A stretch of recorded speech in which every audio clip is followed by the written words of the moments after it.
Biotechnology and its application എന്ന് പറയുന്ന chapter 15 മിനിറ്റിൽ സെറ്റ് ആക്കിയാലോ? ഓക്കെ, അപ്പം ഈ ഒരു 15 മിനിറ്റ് കൊണ്ട് ഈ ചാപ്റ്റർ നമ്മൾ കംപ്ലീറ്റ് ആയിട്ട് നോക്കാൻ വേണ്ടി പോവാണ്. അപ്പോൾ ഈ ചാപ്റ്റർ അറിയാത്ത മക്കൾ എല്ലാവരും ഈ ഒരു വീഡിയോ കംപ്ലീറ്റ് ആയിട്ട് കാണാം. നിങ്ങൾക്ക് യൂസ്ഫുൾ ആയെങ്കിൽ തീർച്ചയായിട്ടും കമൻറ്റ് ചെയ്യുക, നിങ്ങളുടെ ഫ്രണ്ട്സിലേക്കൊക്കെ ഷെയർ ചെയ്യാം.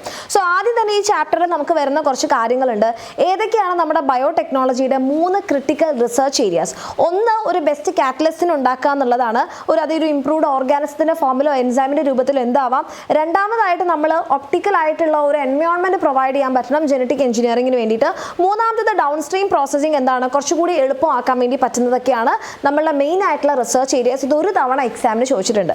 പിന്നെ നമുക്ക് വരുന്നതാണ് നമ്മുടെ tissue culture technique. Tissue culture എന്ന് പറഞ്ഞിട്ടുണ്ടെങ്കിൽ എന്താണ്, ഒരു സെല്ലോ ഒരു പ്ലാന്റോ അല്ലെങ്കിൽ ഒരു ടിഷ്യൂവോ എന്തെങ്കിലും ഒരു പ്ലാൻ പാർട്ടോ ഉപയോഗിച്ചിട്ട് നമ്മളൊരു കംപ്ലീറ്റ് ഓർഗാനിസത്തിന് ഉണ്ടാക്കിയെടുക്കുന്നതിനെയാണ് ടിഷ്യൂ കൾച്ചർ എന്ന് പറയാം. അപ്പോൾ അവിടെ നമ്മൾ എടുക്കുന്ന ആ പ്ലാൻ പാർട്ടിനെയാണ് നമ്മൾ എക്സ്പ്ലാന്റ് എന്ന് പറയുന്നത്. അങ്ങനെ ആ ഒരു എക്സ്പ്ലാന്റിൽ നിന്ന് കംപ്ലീറ്റ് ആയിട്ടുള്ള ഒരു ഓർഗാനിസത്തിന് ഉണ്ടാക്കിയെടുക്കാൻ പറ്റുന്ന ആ ഒരു എബിലിറ്റീനെ ടോട്ടിപ്പൊട്ടൻസി എന്ന് പറയും. അപ്പോൾ നമ്മളിത് ചെയ്യുന്ന സമയത്ത് നമ്മുടെ ന്യൂട്രിയൻ മീഡിയത്തിൽ നമുക്ക് എന്തൊക്കെ ഉണ്ടായിരിക്കണം? കാർബൺ സോഴ്സ് ഉണ്ടായിരിക്കണം, inorganic salt, vitamin, amino acids, അതുപോലെ തന്നെ ഗ്രോത്ത് റെഗുലേറ്റിംഗ് ഫാക്ടേഴ്സ് ഒക്കെ ഉണ്ടെങ്കിൽ ഈ പ്രോസസ്സ് നടക്കുള്ളൂ കേട്ടോ. ഇനി ഈ ടിഷ്യൂ കൾച്ചർ ടെക്നിക്ക് വെച്ചിട്ട് തന്നെ വളരെ കുറഞ്ഞ സമയം കൊണ്ട് ഏറ്റവും കൂടുതൽ പ്ലാന്റ്സിന് ഉണ്ടാക്കിയെടുക്കാൻ പറ്റുന്നതിനെയാണ് നമ്മൾ മൈക്രോ പ്രൊപ്പഗേഷൻ എന്ന് പറയാം. അപ്പോൾ ഈ മൈക്രോ പ്രൊപ്പഗേഷൻ വഴി ഉണ്ടാക്കിയെടുക്കുന്നതെല്ലാം ഏസെക്ഷൽ റീപ്രൊഡക്ഷൻ കൊണ്ട് തന്നെ ആയതുകൊണ്ട് തന്നെ ആ ഉണ്ടാവുന്ന സെൽസ് എല്ലാവരിലെ പ്ലാന്റ്സ് എല്ലാവരും ജനറ്റിക്കലി ഐഡന്റിക്കൽ ആയിരിക്കും. സോ അതിനെ നമ്മൾ പറയുന്ന പേരാണ് സോമാ ക്ലോൺസ്. ഓക്കെ, അങ്ങനെ സോമാ ക്ലോൺസിനെ ഉണ്ടാക്കിയെടുക്കുന്നതിനെയാണ് സോമാ ക്ലോണൽ പ്രൊപ്പഗേഷൻ എന്ന് നമ്മൾ പറയുന്നത്. ഇതിൻ്റെ ഒരു ബെനിഫിറ്റ് എന്താണെന്ന് വെച്ചാൽ വൈറസ് എഫക്റ്റഡ് ആയിട്ടുള്ള പ്ലാന്റ്സിൽ നിന്ന് നമുക്ക് വൈറസ് ഫ്രീ പ്ലാന്റ്സിനെ ഉണ്ടാക്കിയെടുക്കാൻ പറ്റും. Then come somatic hybridisation. Somatic hybridisation എന്ന് പറഞ്ഞാൽ ഹൈബ്രിഡ് എന്ന് പറയുമ്പോൾ തന്നെ 2 ഡിഫറെൻ്റ് ആയിട്ടുള്ള സാധനങ്ങളെ കമ്പൈൻ ചെയ്യണം. അപ്പോൾ 2 ഡിഫറെൻറ്റ് സ്പീഷീസ് എടുക്കുന്നു, അവരുടെ പ്രോട്ടോപ്ലാസങ്ങളെ ഫ്യൂസ് ചെയ്യുന്നു. അങ്ങനെ നമ്മളൊരു പുതിയ സാധനത്തിന് ഉണ്ടാക്കിയെടുക്കുന്നതിനെയാണ് സൊമാറ്റിക് ഹൈബ്രിഡൈസേഷൻ എന്ന് പറയാം. നമ്മുടെ പൊമാറ്റോ ഒക്കെ അതൊരു എക്സാമ്പിൾ ആണ്. ടൊമാറ്റോയും പൊട്ടാറ്റോയും കൂടി കൂട്ടിച്ചേർത്തതാണ് പൊമാറ്റോ. അത് 2 ഡിഫറെൻറ്റ് സ്പീഷീസ് ആണ്. അവരുടെ പ്രോട്ടോപ്ലാസം സെൽ വാൾ റിമൂവ് ചെയ്തതിനു ശേഷം പ്രോട്ടോപ്ലാസം ഫ്യൂസ് ചെയ്തു, ദെൻ ന്യൂക്ലിയസിനെ ഫ്യൂസ് ചെയ്ത് പുതിയൊരാളെ ഉണ്ടാക്കിയെടുക്കുന്നു. ഇനി നമ്മൾ ഈ ഒരു ബയോടെക്നോളജിയുടെ ആപ്ലിക്കേഷൻസിലേക്ക് വരുന്ന സമയത്ത് നമുക്ക് ജനറ്റിക്കലി മോഡിഫൈഡ് ഓർഗാനിസംസ് ഏതും ആയിക്കോട്ടെ, ഫംഗസ് ആവാം, മൈക്രോ ഓർഗാനിസംസ് ആവാം, പ്ലാന്റ്സ് ആവാം, അനിമൽസ് ആവാം, അവരുടെ ജനറ്റിക് മെറ്റീരിയൽ നമ്മൾ മോഡിഫൈ ചെയ്യുകയാണെങ്കിൽ അവരാണ് ജനറ്റിക്കലി മോഡിഫൈഡ് ഓർഗാനിസം. അതിൽ തന്നെ ക്രോപ്സിൻ്റെ കുറച്ച് ബെനിഫിറ്റ്സ് നമുക്ക് പഠിക്കാനുണ്ട്. ഇത് വളരെ ഇമ്പോർട്ടൻ്റ് ആണ്, എക്സാമിന് സ്ഥിരമായിട്ട് ചോദിക്കുന്ന ഒരു ഭാഗം കൂടിയാണ്. അപ്പോൾ ജനറ്റിക്കലി മോഡിഫൈഡ് ക്രോപ്സിൻ്റെ ബെനിഫിറ്റ്സ് ആണ്. ഒന്ന്, നമുക്ക് കെമിക്കൽ പെസ്റ്റിസൈഡ്സിനോടുള്ള ഡിപ്പെൻഡൻസ് കുറയ്ക്കാം, കാരണം പെസ്റ്റ് റെസിസ്റ്റൻസ് പ്ലാന്റ്സിന് ഉണ്ടാക്കാം. രണ്ടാമത്തതായിട്ട് നമുക്ക് എബയോട്ടിക് സ്ട്രെസ്സസിനോട് ടോളറൻസ് കിട്ടും. മൂന്നാമത്തതായിട്ട് പോസ്റ്റ് ഹാർവെസ്റ്റ് ലോസ്. സാധാരണ തക്കാളി ഇങ്ങനെ പെട്ടെന്ന് ചീഞ്ഞു പോകും, പക്ഷേ ജനറ്റിക്കലി മോഡിഫൈഡ് തക്കാളി ചീഞ്ഞു പോവാത്ത രീതിയിൽ പോസ്റ്റ് ഹാർവെസ്റ്റ് ലോസ് കുറയ്ക്കാം. പിന്നെ മിനറൽ യൂസേജിൻ്റെ എഫിഷ്യൻസി കൂട്ടാം. പിന്നെ ന്യൂട്രീഷണൽ വാല്യൂ ഓഫ് ഫുഡ് കൂട്ടാം. അതാണ് നമ്മുടെ golden rice, vitamin A enriched ആയിട്ടുള്ള റൈസാണ്. ദെൻ കംസ് നമ്മുടെ BT പ്ലാന്റ്സ്. BT പ്ലാന്റ് എന്ന് പറഞ്ഞാൽ ഒരു പെസ്റ്റ് റെസിസ്റ്റൻ്റ് ആയിട്ടുള്ള പ്ലാന്റ് ആണ്. അപ്പോൾ BT പ്ലാന്റ് എങ്ങനെയാണ് പെസ്റ്റ് റെസിസ്റ്റൻ്റ് ആയെന്ന് വെച്ചാൽ, സാധാരണയായിട്ട് നമ്മുടെ ബട്ടർഫ്ലൈയുടെ കാറ്റർപില്ലേഴ്സ് നമ്മുടെ കോട്ടൺ പ്ലാന്റിനെ ഭയങ്കരമായിട്ട് എന്ത് ചെയ്യാണ്, ഇൻഫെക്റ്റ് ചെയ്യുകയാണ്, അതിനെ ഫുൾ നശിപ്പിക്കുകയാണ്. അപ്പോൾ നമ്മൾ എന്ത് ചെയ്തു എന്ന് പറഞ്ഞാൽ ബാസിലസ് തുറിഞ്ചിയൻസിസ് എന്ന് പറയുന്ന ഒരു ബാക്ടീരിയ അതിൻ്റെ ലൈഫ് സ്റ്റേജിൽ ഒരു പെർട്ടിക്കുലർ പ്രോട്ടീൻ ഉണ്ടാക്കുന്നുണ്ട്. അതാണ് ക്രൈ പ്രോട്ടീൻ. ആ ക്രൈ പ്രോട്ടീൻ ഉണ്ടാക്കുന്ന ജീന് അത് നമ്മൾ ഐസൊലേറ്റ് ചെയ്തു. ഓക്കെ, ഈ ക്രൈ പ്രോട്ടീൻ ബാക്ടീരിയയുടെ ബോഡിയിൽ ഇനാക്റ്റീവ് ആണ്. കാരണം ഇത് ആദ്യം ഉണ്ടാകുമ്പോൾ ഒരു പ്രോടോക്സിൻ ആയിട്ട് അല്ലെങ്കിൽ ഇനാക്റ്റീവ് ടോക്സിൻ ആയിട്ടാണ് ഉണ്ടാവുന്നത്. ആ ജീൻ നമ്മൾ പ്ലാന്റ്സിൽ ഇൻസേർട്ട് ചെയ്തു. പ്ലാന്റ്സിൽ എത്തിയപ്പം ആ ജീൻ എന്ത് ചെയ്യാൻ തുടങ്ങി, ക്രൈ പ്രോട്ടീൻസ് ഉണ്ടാക്കാൻ തുടങ്ങി. പക്ഷേ പ്ലാന്റ് ബോഡിയിലും അവർ ഇനാക്റ്റീവ് ആണ്, അല്ലെങ്കിൽ പ്രോടോക്സിൻസ് ആണ്, അത് ആക്റ്റീവ് ആവുന്നില്ല. അപ്പോൾ പ്ലാന്റ്സിന് വലിയ ദോഷമൊന്നുമില്ല. പക്ഷേ നമ്മുടെ ഇൻസെക്ട് ഈ പ്ലാന്റിനെ വന്ന് കഴിക്കുന്ന സമയത്ത്, ഈ ജനറ്റിക്കലി മോഡിഫൈഡ് ആയിട്ടുള്ള കോട്ടൺ പ്ലാന്റ്സിനെ കഴിക്കുന്ന സമയത്ത് എന്താ പറ്റുകയെന്ന് പറഞ്ഞാൽ, ഈ പ്രോട്ടീൻ ഇൻസെക്ട്സിൻ്റെ ബോഡിയിലെത്തും. ഇൻസെക്ട്സിൻ്റെ ഗട്ടിൽ ആൽക്കലൈൻ pH ആയതുകൊണ്ട് തന്നെ ആ ഒരു പ്രോടോക്സിൻ എന്താവും, ആക്റ്റീവ് ടോക്സിൻ ആയിട്ട് മാറുകയും ഇൻസെക്റ്റിന്റെ മിഡ്ഗട്ട് എപ്പിത്തീലിയൽ സെൽസിൽ പോയിട്ട് ബൈൻഡ് ചെയ്ത് പോഴ്സ് ഉണ്ടാക്കി അവസാനം സെല്ല് സ്വെല്ല് ചെയ്ത് സെൽ ലൈസിസ് കാരണം ആ ഒരു ഇൻസെക്റ്റ് ചത്തുപോകുന്നു. അങ്ങനെ നമ്മുടെ പ്ലാന്റ് രക്ഷപ്പെടും. ഓക്കെ, ഇവിടെ നോട്ട് ചെയ്യേണ്ട വേറൊരാളാണ്, 2-3 ജീൻസ് ഉണ്ട്. അതിൽ CRY1AC-യും CRY2AB-യും കോട്ടൺ ബോൾവേംസിന് എഗെയിൻസ്റ്റ് ഉപയോഗിക്കുന്നതാണ്. CRY1AB ആണ് കോൺ ബോറേഴ്സിന് ഉപയോഗിക്കുന്നത്. ഇത് മാച്ച് ദ ഫോളോയിങ് ഒക്കെ ആയിട്ട് ചോദിക്കാറുണ്ട്. പിന്നെയാണ് നമ്മുടെ പെസ്റ്റ് റെസിസ്റ്റന്റ് പ്ലാന്റിൽ അടുത്ത ആള് നമ്മുടെ ടുബാക്കോ പ്ലാന്റ്സിനെ വളരെ നന്നായിട്ട് മെലോയിഡെ ഗൈനെ ഇൻകൊഗ്നീഷ്യ എന്ന് പറയുന്ന ഒരു നെമറ്റോഡ് ഇൻഫെക്ട് ചെയ്യുന്നു. അപ്പോൾ നമ്മൾ എന്ത് ചെയ്തു എന്ന് വെച്ചാൽ, ഇത് റൂട്ടിലാണ് ഇൻഫെക്ട് ചെയ്യുന്നത്.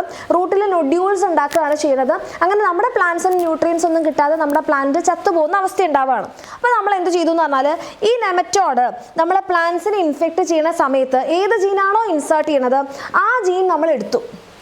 ഓക്കെ, എടുത്തിട്ട് എഗ്രോബാക്ടീരിയം ട്യൂബിഫേഷ്യൻസ് എന്ന് പറയുന്ന വെക്ടറിൻ്റെ സഹായത്തോടു കൂടി നമ്മൾ അത് എന്ത് ചെയ്യാണ്, നമ്മുടെ പ്ലാന്റ്സിൻ്റെ ഉള്ളിലേക്ക് ഇൻസേർട്ട് ചെയ്യും. പ്ലാന്റ്സിൻ്റെ ഉള്ളിൽ ഇൻസേർട്ട് ചെയ്യുന്ന സമയത്ത് ചെറുതായിട്ട് മോഡിഫൈ ചെയ്തിട്ടുണ്ടായിരുന്നു, so that it produce sense RNA and anti sense RNA. അതായത് 2 RNA സ്ട്രാൻഡുകളും അത് ഉണ്ടാക്കും. ഈ ആൻറ്റി സെൻസും സ്ട്രെൻസും അങ്ങോട്ടും ഇങ്ങോട്ടും കോംപ്ലിമെൻ്ററി ആയതുകൊണ്ട് അത് ഡബിൾ സ്ട്രാൻഡഡ് RNA ആയിട്ട് മാറും. ഈ ഡബിൾ സ്ട്രാൻഡഡ് RNA ആണ് പിന്നീട് ആക്ച്വലി ഈ നെമറ്റോഡ് വന്ന് ഇതിനെ ഇൻഫെക്റ്റ് ചെയ്യുന്ന സമയത്ത് നമ്മുടെ നെമറ്റോഡിൻ്റെ ജീനിനെ സൈലൻസ് ചെയ്യുന്നത്. So this is a gene silencing mechanism. അങ്ങനെ നെമറ്റോഡിന് ആ പാരസൈറ്റിക് ആക്ഷൻ പ്രവർത്തിക്കാൻ പറ്റാതെ നെമറ്റോഡ് ചത്തുപോവുകയാണ് ചെയ്യുന്നത്. ഓക്കെ, ദെൻ കംസ് നമ്മുടെ മെഡിസിനൽ ഫീൽഡിലുള്ള ആപ്ലിക്കേഷൻ. അതിലാണ് നമ്മുടെ ഇൻസുലിൻ വരുന്നത്. ആക്ച്വലി ഇൻസുലിൻ്റെ കാര്യത്തിൽ നമുക്ക് ഡയബറ്റീസ് ഒക്കെ ട്രീറ്റ് ചെയ്യാൻ വേണ്ടിയിട്ട് നമുക്ക് അത്യാവശ്യമായിട്ടുള്ള ഒരാളാണ് നമ്മുടെ ഇൻസുലിൻ എന്ന് പറയുന്നത്. പക്ഷേ ഈ ഇൻസുലിൻ നമുക്ക് എന്ത് ചെയ്യാൻ വേണ്ടി പറ്റുന്നില്ല, നമുക്ക് ഉണ്ടാക്കാൻ വേണ്ടി പറ്റുന്നില്ല.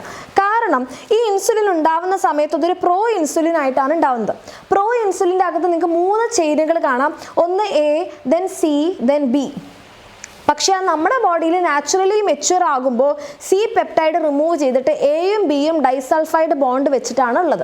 പക്ഷെ നമ്മളിത് ഉണ്ടാക്കി നോക്കിയിട്ട് പലതരത്തിൽ നോക്കി നമുക്ക് എന്ത് ചെയ്യാൻ പറ്റുന്നില്ല, C പെപ്റ്റൈഡിനെ റിമൂവ് ചെയ്യാൻ വേണ്ടി പറ്റുന്നില്ല.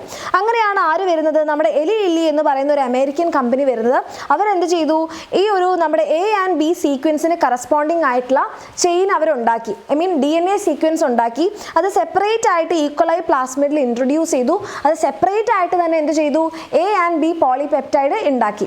ആ സെപ്പറേറ്റ് ആയിട്ടുള്ള 2 ഡിഫറെൻറ്റ് ഈക്വലായിൽ ഉണ്ടാക്കിയിട്ടുള്ള A ആൻഡ് B പോളിപെപ്റ്റൈഡിനെ ഐസൊലേറ്റ് ചെയ്തു. അതിന് 2നെയും കൂട്ടിച്ചേർത്ത് എന്തുണ്ടാക്കി, മെച്യൂർ ഇൻസുലിൻ ഉണ്ടാക്കി. ഡൈസൾഫൈഡ് ബോണ്ട് വെച്ച് ലിങ്ക് ചെയ്തു, പടി കഴിഞ്ഞു. ഓക്കെ, ഇനി അടുത്തതാണ് നമ്മുടെ ജീൻ തെറാപ്പി. മെഡിസിനൽ ആപ്ലിക്കേഷനിൽ അടുത്തൊരു സാധനമാണ്. ജീൻ തെറാപ്പിയിലേക്ക് വരുമ്പം ഇത് ആദ്യമായിട്ട് ചെയ്തത് 4 വയസ്സുള്ള ഒരു പെൺകുഞ്ഞിലാണ്. ആ കുഞ്ഞിന് എന്തായിരുന്നു, ADA ഡെഫിഷ്യൻസിയാണ്. ഓക്കെ, അഡെനോസിൻ ഡീഎമിനേസ് ഡെഫിഷ്യൻസിയുടെ ആയിരുന്നു ആ കുഞ്ഞിൻ്റെ പ്രശ്നം. അപ്പോൾ എന്താണ് ജീൻ ഡിഫക്റ്റ് എന്ന ഡെഫിനിഷൻ ചോദിച്ചു കഴിഞ്ഞാൽ it is a collection of method. Okay, എന്തിനു വേണ്ടിയിട്ടാണ്, this allows the correction of a gene defect that has been identified in a child or embryo. ഒരു ചൈൽഡ് അല്ലെങ്കിൽ എംബ്രിയോയിൽ ഐഡൻറ്റിഫൈ ചെയ്ത ജീൻ ഡിഫക്റ്റ് കറക്റ്റ് ചെയ്യാൻ വേണ്ടി നമ്മൾ ഉപയോഗിക്കുന്ന ഒരു കളക്ഷൻ ഓഫ് മെത്തേഡ്സ് ആണ് ജീൻ തെറാപ്പി. ഓക്കെ, ഇത് നമ്മൾ ചെയ്യുന്നത് എന്താണെന്ന് വെച്ച് കഴിഞ്ഞാൽ ഡിഫക്റ്റീവ് ജീനിനെ നമ്മൾ മാറ്റിയിട്ട് നോർമൽ ഫങ്ഷണൽ ജീൻ അതിനകത്തേക്ക് വെക്കുകയാണ് ചെയ്യുന്നത്. ഇത് എംബ്രിയോണിക് സ്റ്റേജിൽ ചെയ്യുമ്പോഴാണ് ഏറ്റവും കൂടുതൽ എഫക്റ്റീവ് ആവുക. സോ ആദ്യമായിട്ട് ചെയ്തത് 4 വയസ്സുള്ള ഒരു പെൺകുഞ്ഞിലാണ്. ആ കുഞ്ഞിൻ്റെ അസുഖമാണ് അഡെനോസിൻ ഡീഎമിനേസ് ഡെഫിഷ്യൻസി. ആ ഒരു എൻസൈം നമുക്ക് ഇമ്മ്യൂണിറ്റിക്ക് വളരെ അത്യാവശ്യമായിട്ടുള്ള എൻസൈമാണ്. പക്ഷേ ഈ കുഞ്ഞിൻ്റെ കാര്യത്തിൽ എന്താണ്, ആ ഒരു ജീൻ ഡിലീറ്റഡ് ആയിപ്പോയി. അപ്പോൾ ഈ ഒരു എൻസൈം ഉണ്ടാവുന്നില്ല. അപ്പോൾ ഒരു ഫസ്റ്റ് സ്റ്റെപ്പ് എന്നുള്ള നിലയിൽ നമ്മൾ എൻസൈം റീപ്ലേസ്മെൻറ്റ് ചെയ്തു, ബോൺ മാരോ ട്രാൻസ്പ്ലാന്റേഷൻ ചെയ്തു. എന്നിട്ടൊന്നും പറ്റാതെ ആയപ്പോഴാണ് നമ്മൾ എന്ത് ചെയ്തത്, ജീൻ തെറാപ്പിയിലേക്ക് വന്നത്. ജീൻ തെറാപ്പിയിൽ നമ്മൾ എന്താ ചെയ്തതെന്ന് വെച്ചാൽ ഈ കുഞ്ഞിൻ്റെ ബ്ലഡ് എടുത്തു, ബ്ലഡിൽ നിന്ന് ലിംഫോസൈറ്റ്സിനെ ഐസൊലേറ്റ് ചെയ്തു, അതിനെ കൾച്ചർ ചെയ്തു. എന്നിട്ട് ലിംഫോസൈറ്റ്സിൻ്റെ ന്യൂക്ലിയസിലേക്ക് ADA cDNA ഒരു റിട്രോ വൈറസിൻ്റെ സഹായത്തോടു കൂടി ഇൻസേർട്ട് ചെയ്തു. അങ്ങനെ ഇൻസേർട്ട് ചെയ്ത ജീൻ മോഡിഫിക്കേഷൻ വരുത്തിയ ലിംഫോസൈറ്റ്സിനെ കുഞ്ഞിൻ്റെ ബോഡിയിലേക്ക് തിരികെ കയറ്റി. പക്ഷേ പ്രശ്നം എന്താണെന്ന് വെച്ച് കഴിഞ്ഞാൽ ദീസ് ആർ നോട്ട് ഇമ്മോർട്ടൽ.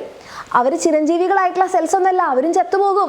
അപ്പോൾ ഈ ഹോൾ പ്രോസസ്സ് ഇടയ്ക്കിടയ്ക്ക് റിപ്പീറ്റ് ചെയ്യേണ്ടി വരും. അപ്പോൾ ഇത് പെർമനൻ്റ് ആവാൻ ഇപ്പോൾ എന്താ ചെയ്യുക, ഇത് പെർമനൻ്റ് ആവണമെന്നുണ്ടെങ്കിൽ it should be done in early embryonic stage. Early embryonic സ്റ്റേജിൽ ചെയ്തെങ്കിൽ മാത്രമേ ജീൻ തെറാപ്പി നമുക്ക് എന്താക്കാൻ പറ്റുള്ളൂ, പെർമനൻ്റ് ആക്കാൻ പറ്റുള്ളൂ. Then comes molecular diagnosis. അതായത് നമ്മൾ പല അസുഖങ്ങളും നമ്മൾ അതിൻ്റെ ലേറ്റസ്റ്റ് സ്റ്റേജിലായിരിക്കും അറിയുക. അപ്പോഴേക്കും നമുക്കത് ട്രീറ്റ് ചെയ്യാൻ പറ്റാത്ത അവസ്ഥയിലായിട്ടുണ്ടാവും. കാരണം ഒരു പാത്തജൻ നമ്മുടെ ശരീരത്തിൽ നല്ലപോലെ പെരുകി കഴിയുമ്പോഴാണ് അത് ലക്ഷണങ്ങളായിട്ട് പുറത്ത് കാണിക്കാം. അപ്പോൾ നമ്മൾക്ക് ഏർലി ഡയഗ്നോസിസ് ചെയ്യാൻ പറ്റിക്കഴിഞ്ഞാൽ ട്രീറ്റ്മെൻറ്റ് കുറച്ചുകൂടി ഈസി ആകും. അതിന് വേണ്ടിയിട്ടുള്ള ടൂൾസാണ് recombinant DNA technology, polymerase chain reaction, then ELISA, enzyme linked immunosorbent assay. അതിൽ PCR എന്താ ചെയ്യാന്ന് വെച്ചാൽ PCR പ്രിൻസിപ്പിൾ തന്നെ നമുക്കറിയാം, നമ്മുടെ DNA കോപ്പി ആംപ്ലിഫൈ ചെയ്യാണ്, കുറേ കോപ്പീസ് ഉണ്ടാക്കുകയാണ് ചെയ്യുക. അപ്പം നമുക്കിപ്പോൾ ഒരു സംശയമുണ്ട്, നമ്മുടെ ശരീരത്തിൽ ഈ ഒരു വൈറസ് വന്നിട്ടുണ്ട്. അപ്പോൾ നമ്മൾ എന്ത് ചെയ്യും, നമ്മുടെ ബ്ലഡ് സാമ്പിൾ ഉപയോഗിച്ച് നമ്മൾ ആ DNA നമ്മൾ PCR ചെയ്യും. അങ്ങനെ ആംപ്ലിഫൈ ചെയ്ത് കഴിഞ്ഞാൽ നമുക്ക് എന്ത് ചെയ്യാം, ഈസി ആയിട്ട് ബ്ലഡ് ടെസ്റ്റ് ചെയ്യുമ്പോൾ ഡിറ്റക്ട് ചെയ്യാൻ വേണ്ടി പറ്റും. അത് കൂടാതെ HIV സസ്പെക്റ്റഡ് പേഷ്യൻസിൽ നമുക്കത് കൺഫേം ചെയ്യാൻ വേണ്ടി ഇപ്പോൾ PCR ഉപയോഗിക്കാറുണ്ട്. ദെൻ നമുക്ക് മ്യൂട്ടേഷൻസ് ഡിറ്റക്ട് ചെയ്യാൻ വേണ്ടിയിട്ട് ക്യാൻസർ പേഷ്യൻസിൽ മ്യൂട്ടേഷൻസ് ഡിറ്റക്ട് ചെയ്യാനും നമ്മൾ PCR ഇപ്പോൾ ഉപയോഗിക്കാറുണ്ട്. അത് എക്സാമിന് ചോദിച്ചിട്ടുണ്ട് കേട്ടോ ഒരു തവണ. എന്തിനൊക്കെയാണ് PCR ഉപയോഗിക്കുന്നത്? ഒന്ന് HIV സസ്പെക്റ്റഡ് പേഷ്യൻസിൽ ഡിറ്റക്ട് ചെയ്യാനും, രണ്ടാമത്തത് മ്യൂട്ടേഷൻ ഇൻ ക്യാൻസർ പേഷ്യൻസിൽ നോക്കാനും ഉപയോഗിക്കാറുണ്ട്. പിന്നെ നമ്മുടെ ELISA enzyme linked immunosorbent assay ആണ്. ഇതിൻ്റെ പ്രിൻസിപ്പിൾ ചോദിക്കാറുണ്ട്. ആൻറ്റിജൻ ആൻറ്റിബോഡി ഇൻറ്ററാക്ഷൻ ആണ്. അതായത് നമ്മുടെ ശരീരത്തിൽ ഇപ്പം HIV-യുടെ വൈറസ് ഉണ്ടെന്ന് കരുതാം. That means it is antigen. അപ്പം നമ്മൾ എന്ത് ചെയ്യുന്നു? നമ്മുടെ ശരീരത്തിൽ HIV ഉണ്ടെങ്കിൽ ആ ആൻറ്റിജൻ നമ്മുടെ ശരീരത്തിലുണ്ട്. അപ്പം നമ്മൾ ആൻറ്റിജൻ കോട്ടഡ് ആയിട്ടുള്ള പ്ലേറ്റിൻ്റെ അകത്തേക്ക് അതിന് എഗെയിൻസ്റ്റ് ആയിട്ടുള്ള ആൻറ്റിബോഡീനെ എൻസൈം ലിങ്ക് ചെയ്തതിന് ശേഷം ഇട്ട് കൊടുക്കുന്നു. അതിനുശേഷം ഈ ആൻറ്റിജൻ നമ്മുടെ ശരീരത്തിലുണ്ടെങ്കിൽ അത് രണ്ടും കൂടി ബൈൻഡ് ചെയ്യും. ബൈൻഡ് ചെയ്തിട്ടുണ്ടെങ്കിൽ ഒരു ക്രോമോജനിക് സബ്സ്റ്റൻസിൻ്റെ പ്രസൻസിൽ അത് കളർ പ്രൊഡ്യൂസ് ചെയ്യും. ഇത് നമുക്ക് ആൻറ്റിജൻ വെച്ച് മാത്രമല്ല ആൻറ്റിബോഡി വെച്ചും ചെയ്യാം. കാരണം നമ്മുടെ ശരീരത്തിൽ HIV ഉണ്ടെങ്കിൽ HIVക്ക് എഗെയിൻസ്റ്റ് ആയിട്ടുള്ള ആൻറ്റിബോഡി നമ്മുടെ ബോഡി ഉണ്ടാക്കുമല്ലോ. അപ്പോൾ ആ ആൻറ്റിബോഡി നമ്മുടെ ശരീരത്തിലുണ്ട് എന്ന് മനസ്സിലായി കഴിഞ്ഞാൽ അതിൻ്റെ അർത്ഥം ആൻറ്റിജൻ ഉണ്ടെന്നാണ്. അപ്പോൾ ആൻറ്റിബോഡി ഇവിടെ വെച്ചതിന് ശേഷം നമുക്ക് എന്ത് ചെയ്യാം? ആൻറ്റിജൻ ഇട്ട് കൊടുത്തിട്ടും ഈ ഒരു കാര്യം ചെയ്യാൻ വേണ്ടി പറ്റും. അതാണ് ഇവിടെ പറയുന്നത്.